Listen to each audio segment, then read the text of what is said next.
శ్రీ మహాగణాధిపతయే నమః. శ్రీమాత్రే నమః. మాచిరాజు భక్తి ప్రేక్షకులందరికీ నమస్కారం.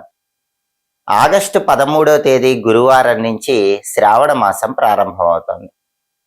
శ్రావణ మాసం అంటే లక్ష్మీదేవికి చాలా ఇష్టం. ఎందుకంటే విష్ణుమూర్తి జన్మ నక్షత్రం శ్రవణ నక్షత్రం. తన భర్త జన్మ నక్షత్రం ఉన్న మాసం కాబట్టి శ్రావణ మాసం అంటే లక్ష్మీదేవికి చాలా ఇష్టం. శ్రావణ మాసంలో గురువారాలు, శుక్రవారాలు లక్ష్మీదేవిని పూజిస్తే లక్ష్మీ అనుగ్రహం కలుగుతుంది. మంగళవారాలు మహిళలందరూ మంగళగౌరి వ్రతాన్ని ఆచరించుకుంటారు. అలాగే శ్రావణ సోమవారం శివుడికి చాలా ప్రీతికరమైన రోజు. ఎందుకంటే సంవత్సరంలో వచ్చే 12 నెలల్లో శ్రావణ మాసం అంటే తనకు చాలా ఇష్టమని శివుడు బ్రహ్మమానస పుత్రుడైన సనత్ కుమార్ల వారికి చెప్పాడని స్కాంద పురాణంలో చెప్పారు. కాబట్టి లక్ష్మీనారాయణులు, పరమేశ్వరుడు, మంగళగౌరి వీళ్ళందరికీ ప్రీతికరమైనటువంటి మాసము శ్రావణ మాసం. శ్రావణ మాసంలో గృహ నిర్మాణం ప్రారంభిస్తే ధనలాభం కలుగుతుందని మత్స్య పురాణంలో చెప్పారు. అలాగే ఆడవాళ్ళు చాలా మంది నోములు, వ్రతాలు చేసుకుంటూ ఉంటారు. వాటికి కూడా శ్రావణ మాసం చాలా అనుకూలమైనటువంటి మాసం. ఈ శ్రావణ మాసంలో వచ్చేటటువంటి పర్వదినాల విశిష్టత ఏంటో మనం తెలుసుకుందాం. శ్రావణ మాసంలో శుక్లపక్షంలో వచ్చే చవితి తిథిని నాగ చతుర్థి అనే పేరుతో పిలుస్తారు. శ్రావణ మాసంలో 4వ రోజు. శ్రావణ మాసంలో 4వ రోజు నాగ చతుర్థి రోజు ఎలాంటి పూజలు చేయాలి? స్కాంద పురాణం, భవిష్య పురాణంలో ఏ పూజలు చేయాలో చెప్పారు. ఈ 2 పురాణాల్లో చెప్పిన పూజలు చేస్తే శుభ ఫలితాలు కలుగుతాయి. ఏంటండి ఈ శ్రావణ మాసం 4వ రోజుకున్న ప్రత్యేకత అంటే, శ్రావణ మాసం 4వ రోజు ఆగస్టు 16 ఆదివారం శ్రావణ శుక్ల చతుర్థి సర్పదేవతలకు చాలా ప్రీతికరమైన రోజు. చాలా మందికి జీవితంలో సమస్యలు ఎందుకు వస్తాయి? పుట్టినప్పుడు జాతకంలో రాహుకేతువుల మధ్య గ్రహాలన్నీ ఇరుక్కుపోవటం వల్ల వస్తాయి. వీటినే కాలసర్పదోషాలు అంటారు. మొత్తం 144 రకాల కాలసర్పదోషాలు ఉన్న ప్రధానంగా మనం 12 రకాలైన కాలసర్పదోషాలు తీసుకుంటాం. అలాగే రాహుకేతువులు పుట్టినప్పుడు జాతకంలో ప్రత్యేకమైన స్థానాల్లో ఉంటే వాటిని నాగదోషాలు అంటారు. ఈ నాగదోషాల వల్ల కానీ కాలసర్పదోషాల వల్ల కానీ చాలా మందికి సమస్యలు వస్తూ ఉంటాయి. అవన్నీ పోగొట్టే శక్తి, నాగదేవతల అనుగ్రహాన్ని కలిగింపజేసే శక్తి శ్రావణ శుక్ల చతుర్థి తిథికి ఉంది. అందుకే దీన్ని నాగ చతుర్థి అంటారు. శ్రావణ మాసంలో 4వ రోజు సర్పాలను పూజించాలి. ఎలా పూజించాలి అంటే స్కాంద పురాణం, భవిష్య పురాణంలో చెప్పినట్టు పూజిస్తే చాలా మంచిది. స్కాంద పురాణం, భవిష్య పురాణం ఏం చెప్తాయంటే, మీ ఇంట్లో నాగపడిగ ఉంటే దానికి అభిషేకం చేసుకోమని ఈ 2 పురాణాల్లో చెప్పారు.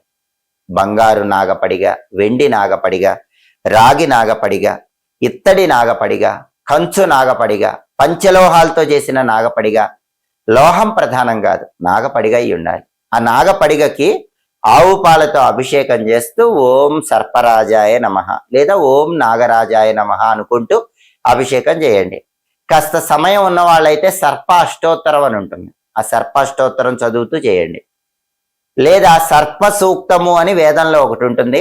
యూట్యూబ్లో ఆ సర్ప సూక్తం పెట్టుకొని ఆ చాంటింగ్ వింటూ ఆవు పాలతో ఆ సర్పరూపానికి అభిషేకం చేసుకోండి. సర్ప సూక్తం వింటూ అభిషేకం చేయొచ్చు, లేదా సర్ప అష్టోత్తరం చదువుతూ అభిషేకం చేయొచ్చు, లేదా ఓం నాగరాజాయ నమః, ఓం సర్పరాజాయ నమః మంత్రం చదువుతూ నాగపడిగకు అభిషేకం చేసుకోవచ్చు. మరి నాగపడిగ ఇంట్లో లేని వాళ్ళు ఏం చేయాలండి?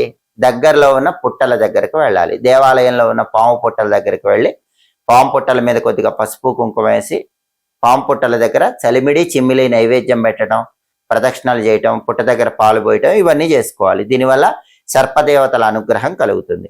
అయితే స్కాంద పురాణం, భవిష్య పురాణం ఏం చెప్పినాయి అంటే, ప్రధానంగా ఈ నాగ చతుర్థి రోజు నవనాగ దేవతలను స్మరించుకోమని ఈ 2 పురాణాలు చెప్పినాయి. నవనాగ దేవతలంటే ఎవరు? 9 నాగదేవతల పురాణాల్లో చెప్పారు. కాబట్టి మీరు పుట్ట దగ్గర పూజ చేస్తున్నా, ఇంట్లో నాగపడిగకు అభిషేకం చేస్తున్నా, నాగపడిగకు పుష్పాలతో పూజ చేసి బెల్లముక్క నైవేద్యం పెట్టినా, ఏం చేసినా సరే ఈ 9 నాగదేవతల పేర్లను స్మరించుకోండి. ఓం అనంత నాగదేవతాయై నమో నమః, ఓం వాసుకి నాగదేవతాయై నమో నమః, ఓం ఆదిశేష నాగదేవతాయై నమో నమః, ఓం పద్మనాభ నాగదేవతాయై నమో నమః, ఓం కంబళ నాగదేవతాయై నమో నమః, ఓం శంఖపాల నాగదేవతాయై నమో నమః, ఓం ధార్తరాష్ట్ర నాగదేవతాయై నమో నమః. ఓం తక్షక నాగదేవతాయై నమో నమః. ఓం కాళీయ నాగదేవతాయై నమో నమః. ఇవి నాగ చతుర్థి రోజు పూజ చేసేటప్పుడు చెప్పుకోవాల్సిన 9 మంత్రాలు. అనంత, వాసుకి, ఆదిశేష, పద్మనాభ, కంబళ, శంఖపాల, ధార్తరాష్ట్ర, తక్షక, కాళీయ. ఈ 9 నాగదేవతలను కూడా స్మరించుకుంటూ ఓం అనుకొని ఆ నాగదేవత పేరు చెప్పి నాగదేవతాయే నమో నమః అనుకుంటూ 9 మంత్రాలు చదవాలి. అప్పుడు 9 నాగదేవతల అనుగ్రహం కలిగి జాతకంలో ఉన్న కాలసర్ప దోషాలు, రాహుకేతు దోషాల నుంచి బయటపడచ్చని ఏ పురాణాల్లో చెప్పారంటే స్కాంద పురాణం, భవిష్య పురాణంలో చెప్పారు. అలాగే స్కాంద పురాణం, భవిష్య పురాణంలో ఈ నాగ చతుర్థి రోజు చేసుకునే ఇంకొన్ని విధి విధానాలు కూడా చెప్పారు. ఇట్లా సర్పాలకు పూజ చేయటం ఇలా సాధ్యం కాని వాళ్ళు దగ్గరలో శివాలయానికి వెళ్ళి రుద్రాభిషేకం చేయించుకున్నా కూడా నాగదోషాలు తొలగిపోతాయని ఈ పురాణాల్లో చెప్పారు. అలాగే ఎవరికైనా దగ్గరలో సుబ్రహ్మణ్య స్వామి ఆలయం ఉంటే సుబ్రహ్మణ్య స్వామికి నాగ చతుర్థి రోజు ఆవు పాలతో అభిషేకం చేయించుకున్నా కూడా నాగదోషాలు తొలగిపోతాయని ఈ 2 పురాణాల్లో చెప్పారు. కాబట్టి మీకు వీలైతే నాగదేవతలను పూజించండి. అయితే దేవాలయంలో దగ్గరలో పుట్టలు లేవండి, మాకు నాగపడిగ లేదండి అనుకునే వాళ్ళు ఎవరైనా ఉంటే మాత్రం వాళ్ళు రుద్రాభిషేకం చేయించుకోండి, లేదా సుబ్రహ్మణ్య స్వామికి అభిషేకం చేయించుకోండి. దానివల్ల కూడా ఈ సర్పదోషాల నుంచి బయటపడచ్చు. అసలు ఏ పూజలు చేయటానికి సమయం లేదండి, నాగ చతుర్థి రోజు ఏం చేయాలంటే కొన్ని దానాలు చేసుకోమని ఈ స్కాంద పురాణం, భవిష్య పురాణం మనకు చెప్తాయి. ఆ దానాలు ఏంటండి అంటే పాలు దానం చేయాలి, పెరుగు దానం చేయాలి, బెల్లం దానం చేయాలి, నువ్వులు దానం చేయాలి. అంటే వీటిలో ఏవి దానం ఇచ్చినా కూడా విశేషమైన శుభ ఫలితాలు చేకూరతాయి. కాబట్టి దానాలు చాలా సులభం. పూజలు చేసుకోవటం వీలు కాని వాళ్ళు ఈ దానాలు ఇచ్చుకున్నా కూడా సమస్త శుభ ఫలితాలను సిద్ధింపజేసుకోవచ్చు. శ్రావణ మాసంలో 4వ రోజు ఆగస్టు 16 ఆదివారం శ్రావణ శుక్ల చతుర్థి సందర్భంగా ఈ ప్రత్యేకమైన విధి విధానాలు పాటించండి. సంపూర్ణంగా సర్పదోషాలన్నీ తొలగింపజేసుకొని సర్పాల అనుగ్రహానికి సులభంగా పాత్రలుకండి. సంవత్సరంలో వచ్చే 12 నెలల్లో శ్రావణ మాసానికి ప్రత్యేకమైన ప్రాధాన్యత ఉంది. శ్రావణ మాసంలో ప్రతిరోజు పూజలు ఎలా చేసుకోవాలి, శ్రావణ మాసం మొత్తం ఎలా పూజలు చేసుకుంటే అదృష్టము ఐశ్వర్యం కలుగుతుంది, దీనికి ప్రమాణం ఎక్కడుంది అని చాలా మందిలో సందేహం ఉంటుంది. శ్రావణ మాస పూజల గురించి ఏ పురాణాల్లో చెప్పారు అనే అనుమానం చాలా మందిలో ఉంటుంది.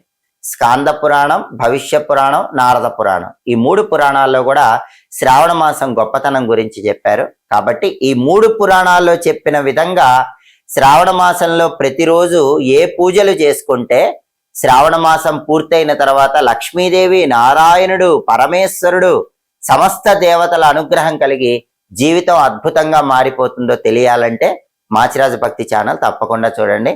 మా వీడియోస్ మీకు నచ్చినట్లయితే మా ఛానల్ లైక్ చేయండి, కామెంట్ చేయండి. మా ఛానల్ వీడియోస్ 10 మంది మిత్రులకు షేర్ చేయండి. మా ఛానల్ సబ్స్క్రైబ్ చేసుకోండి. పక్కనున్న బెల్ సింబల్ నొక్కటం మాత్రం మర్చిపోకండి. సర్వే జనాః సుఖినో భవంతు. స్వస్తి.